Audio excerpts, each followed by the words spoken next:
I didn't hear the roar first. What made me look up was the heavy sound of claws against the wooden floor, a slow, uneven dragging, completely out of place. When I turned, he was already there, standing in the center aisle of the church between the pews, as if he had walked to that spot carefully. A white tiger, adult, massive. The light coming through the stained glass windows reflected off his pale fur in a way that felt almost unreal, and for a second my mind tried to deny what my eyes were seeing. This couldn't be happening. Not there. Not in that place. My heart started pounding so hard I thought he might hear it. The few people scattered through the nave froze at the same time. No one screamed right away. Fear came before sound, a heavy fear that sticks to the body. The tiger took 2 more steps, slow, head low, tail nearly brushing the floor. He didn't growl, he didn't bare his teeth, but every movement made the air feel thinner. A church has always been a place of refuge for those who enter exhausted. In that moment, it became a trap. Someone dropped a hymnal. The dull thud echoed like a gunshot. The tiger stopped instantly,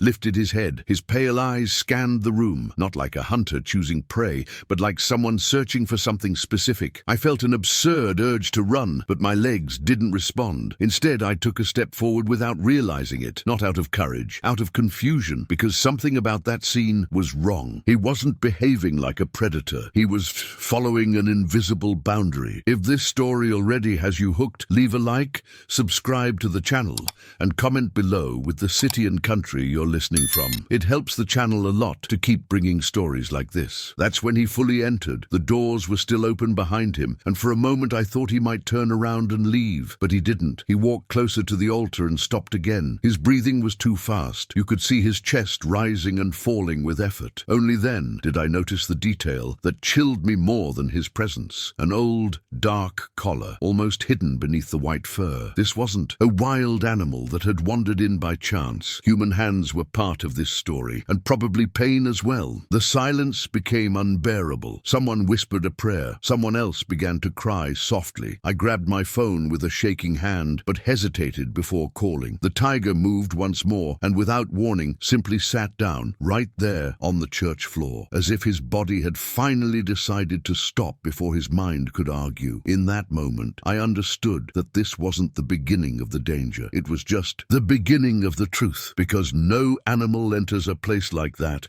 without a reason that has already gone too far. After he sat down, the fear changed shape. It didn't leave. It just grew heavier. No one knew what to do with a white tiger sitting on the floor of a church, breathing too fast, as if every breath took effort. I could hear the rough sound of air moving in and out of his chest, mixed with the faint creak of wood under the weight of that massive body. I took another step forward, slowly, painfully aware of the sound, of my own feet. If he reacted, there would be no space, no time. Someone behind me whispered that the police had already been called. Another person asked to close the doors. I raised my hand in an automatic gesture, asking for silence, not like someone giving orders, but like someone begging. The tiger lifted his head again. His eyes passed over me, then the pews, then the high walls. He didn't focus on anyone for long. It was as if he were fighting to stay there, awake, unconscious. And then I saw the marks on his front paws. They weren't recent injuries. They were old, poorly healed. Every time he put weight down, it seemed to take something from him. When the first police officer appeared at the doorway, weapons still lowered, the atmosphere shifted again. The tiger felt it. His body went rigid, muscles tightening beneath the pale fur, a silent warning. I turned quickly and spoke louder than I meant to, asking that no one come in like that. I explained, almost tripping over my words, that if he had come to attack, he would have done it already. That something was wrong, very wrong. The officer hesitated, looked at me,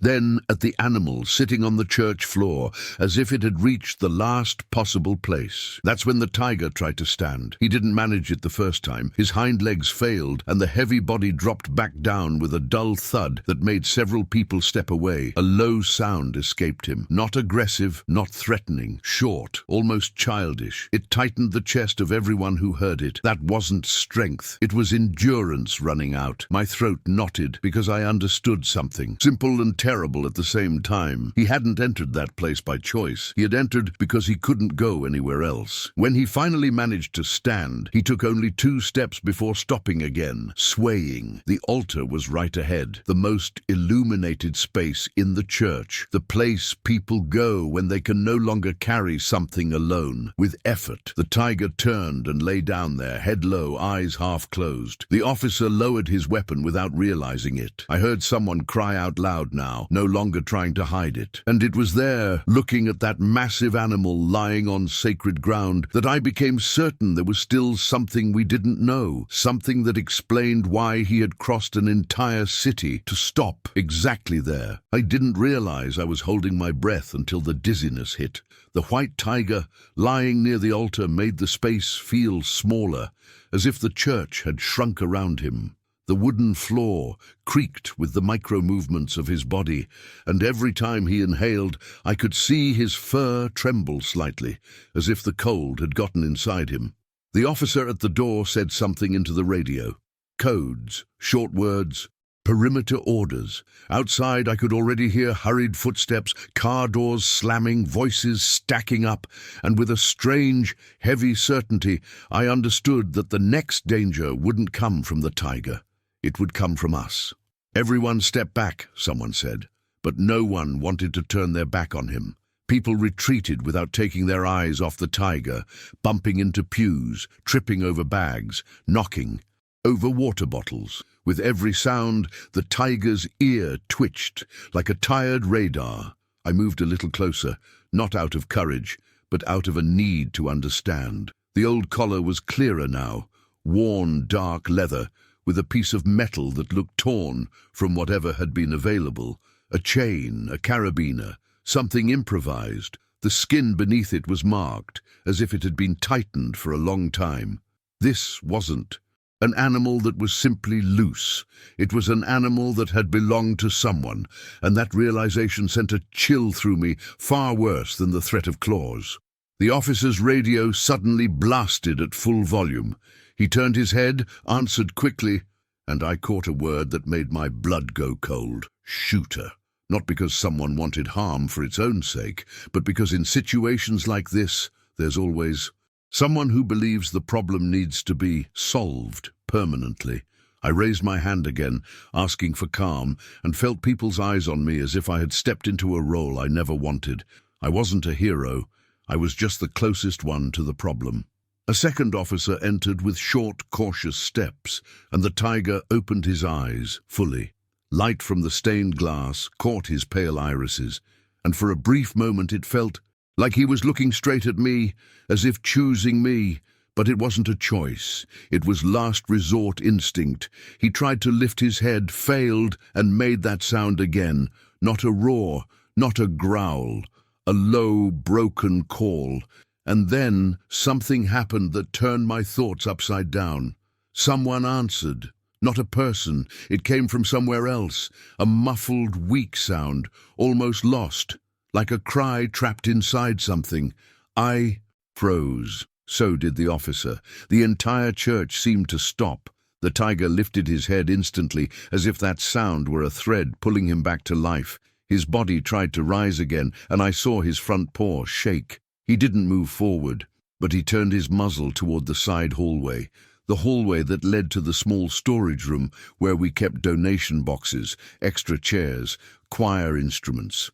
That's when fear rearranged itself inside me. Because if something alive was in there, then this visit wasn't random, it was urgent. I spoke almost without a voice. Is there someone in there? No one answered, because no one wanted to admit the possibility. An elderly volunteer slowly shook his head, saying no, but the sound came again, even weaker, like a last attempt to be heard. The tiger dragged his body forward a few inches, scraping against the wooden floor. The movement was slow, painful, and still terrifying. An animal that large pulling itself toward a closed door felt wrong on every level. People began to cry, whisper, pray louder, as if volume itself could protect them. Then someone did the worst possible thing. They pulled out a phone and turned on the flashlight. The white beam cut through the air and hit the tiger's face. He reacted in a sharp reflex. A sudden lift of the head and a snap of teeth into empty space. Not an attack, a warning, a no, a boundary. The officer instinctively took half a step forward, weapon rising slightly, and without realizing it, I found myself between them, hands open, heart pounding in my throat. I said it loud enough for everyone to hear. No light, no noise. He's not hunting. He's looking. The words came out before I was completely sure. But once I said them, I knew, because the tiger wasn't watching us. He wasn't measuring distance. He wasn't evaluating targets. He was evaluating time, and time in that exhausted body was running out. Outside, the sirens arrived. Not one, several. The sound pierced the stained glass and flooded the nave like a blade, filling everything with vibration. The tiger stiffened. Again. His tail struck the floor once, sharp, dry, as if bracing himself. Then he did something that stole the air from the room. He stood up fully, with an effort that looked impossible, and took 3 solid steps toward the side hallway. Each step clearly hurt, but he went anyway. Instinct was pulling harder than pain. I heard someone shout, "No!" as if he were about to attack a hidden child. But I saw what he saw. The storage room door had a tiny gap at the bottom, and from that gap came the sound, alive, small, trapped. The second false relief hit me like a trap. So that's it. Just open the door, fix it. But reality came with it, fast and cruel. If I opened that door and there really was a cub, or any small animal, the tiger could panic, could try to carry it, could feel threatened and react. If I didn't open it, that sound could stop at any moment, and if the sirens kept coming and more officers entered with weapons raised, I knew one bad decision, just one, could turn a shocking story into an irreversible tragedy. I placed my hand on the doorknob. The metal was cold. The tiger was only a few meters away, staring at the door, panting, waiting as if this were the last request he could make without words. Behind me, the radio crackled again. "Team arriving. Do not approach. Do not open anything. Stand by." I closed my eyes for half a second because I understood the kind of choice we hate most. Obeying could kill. Disobeying could kill too. And in the middle of it all, there was a weak, insistent sound coming from behind a closed door, as if the entire life of that white tiger had been reduced to a few inches of wood. I opened the door. It wasn't a heroic gesture. It was almost automatic, as if my body had decided before my mind did. The handle turned without a sound, but the faint creak of the wood felt too loud in that tense silence. The tiger reacted immediately, not by charging, not by roaring. He simply straightened his body despite the visible effort, muscles trembling beneath the white fur. His pale eyes locked onto the opening as if the rest of the world had ceased to exist.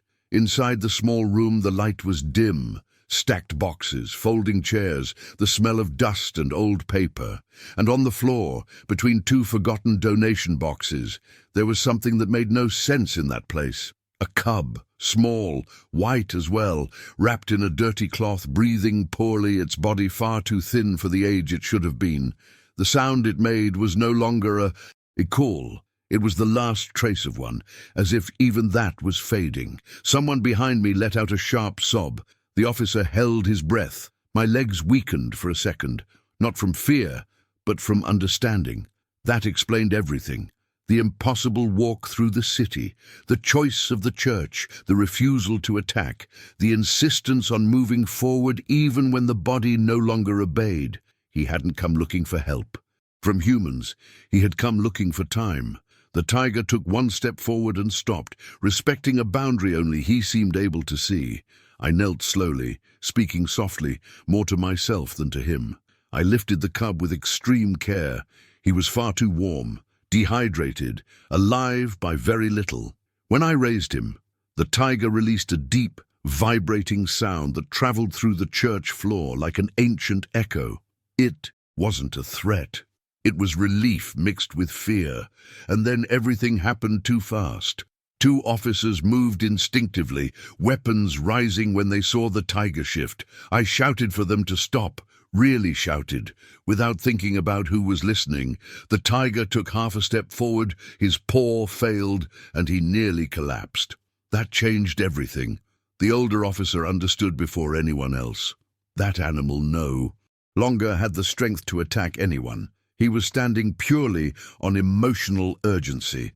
"He won't survive sedation in here," I said, not knowing where the certainty came from. But I knew. The way his body shook, the shallow breathing, the effort just to keep his eyes open. Any mistake would be final. Silence flooded the nave again, heavy and absolute. For the first time since he had entered, no one spoke. No one prayed. No one filmed. The decision came the way bad decisions always do, incomplete. Get the cub out immediately, keep the tiger awake, call an emergency veterinarian, by minutes, maybe seconds. When I stepped away with the cub in my arms, the tiger tried to follow. He couldn't. He fell onto his side, heavy, against the wooden floor. The sound was dull, final.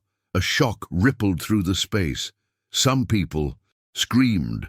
Others covered their mouths. I turned instantly, my heart pounding so hard it hurt. The tiger was still breathing, strong, irregular. His eyes searched for me. There was no anger there, no fear. There was something far worse, absolute trust. He had done everything he could do. Now the rest was no longer in his paws. The sirens stopped outside. The veterinarian rushed in minutes later that felt like hours. He examined the tiger right there on the church floor, kneeling beside the altar.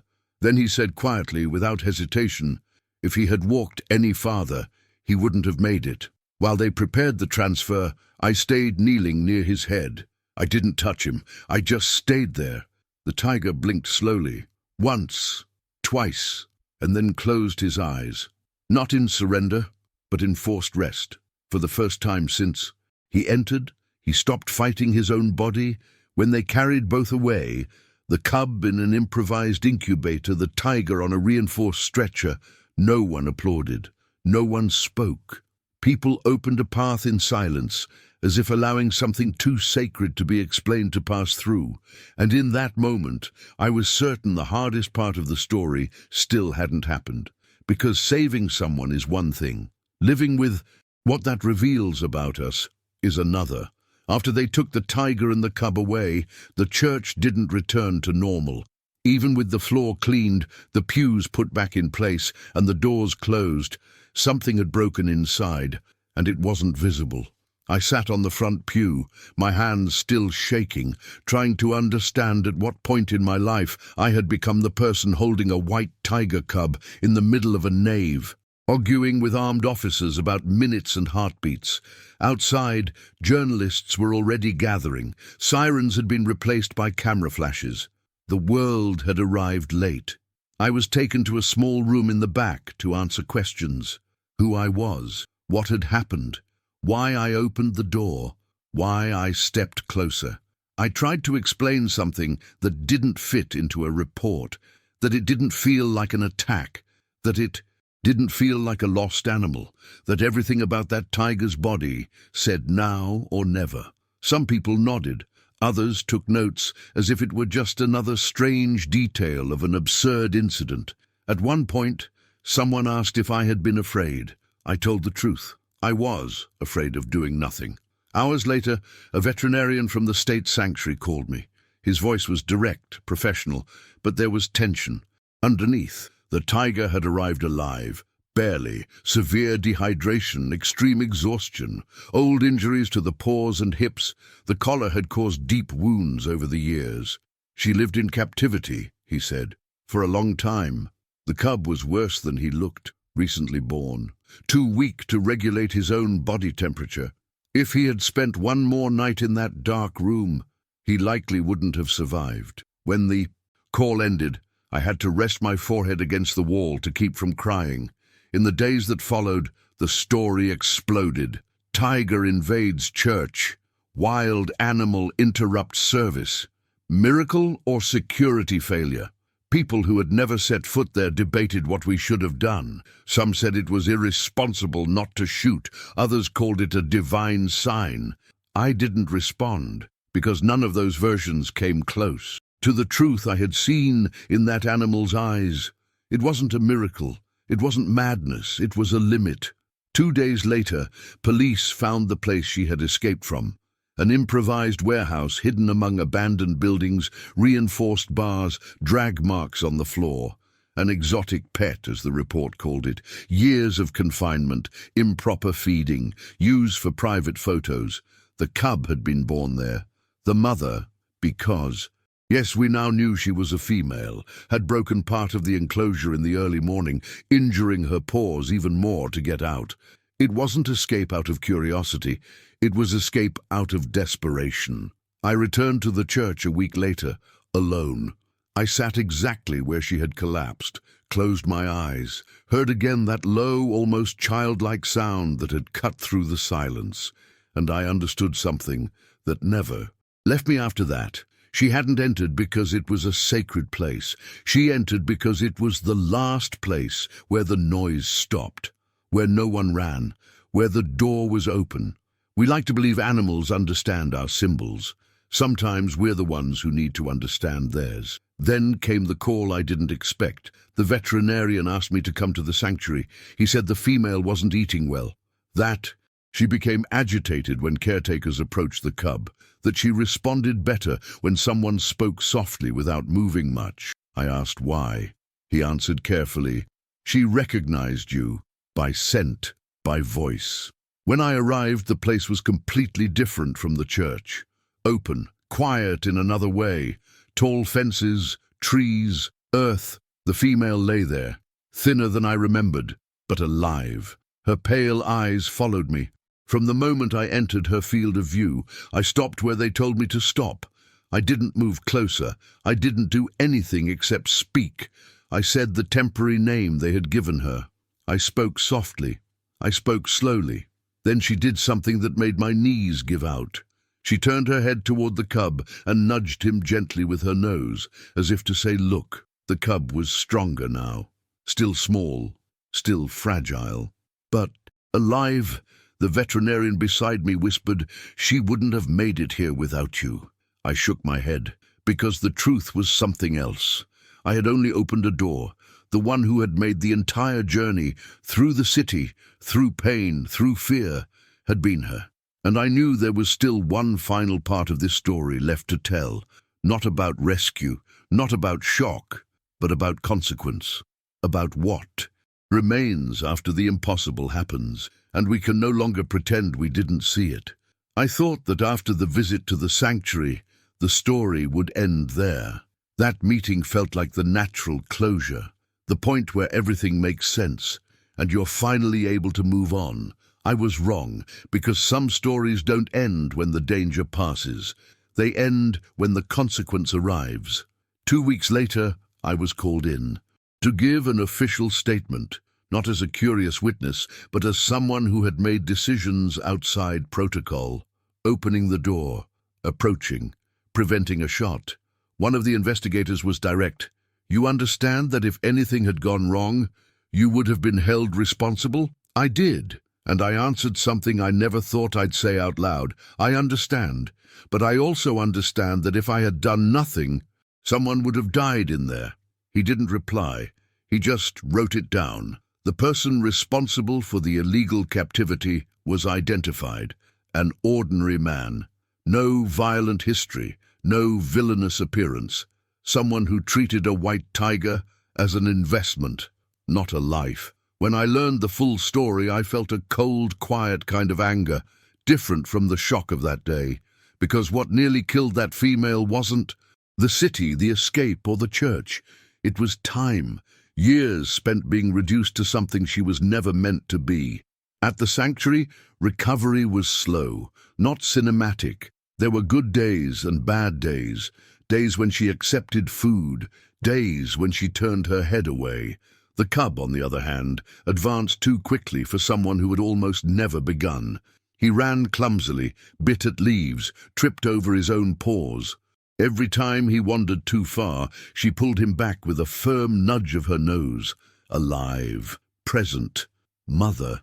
A month later, I received a video from the team, the female walking more steadily, still limping but upright, the cub running around her, insistent, noisy, impossible to ignore. At the end of the video, she stopped, looked straight into the camera. For a second, I felt the same thing I had felt in the church. The absurd sensation that her gaze crossed the screen, not as gratitude, but as recognition. The following Sunday, the church was full, not out of curiosity, out of need. People who had never spoken to each other sat side by side. At some point, someone asked if I believed it had been a sign. I took a deep breath before answering. I said the only thing that felt honest.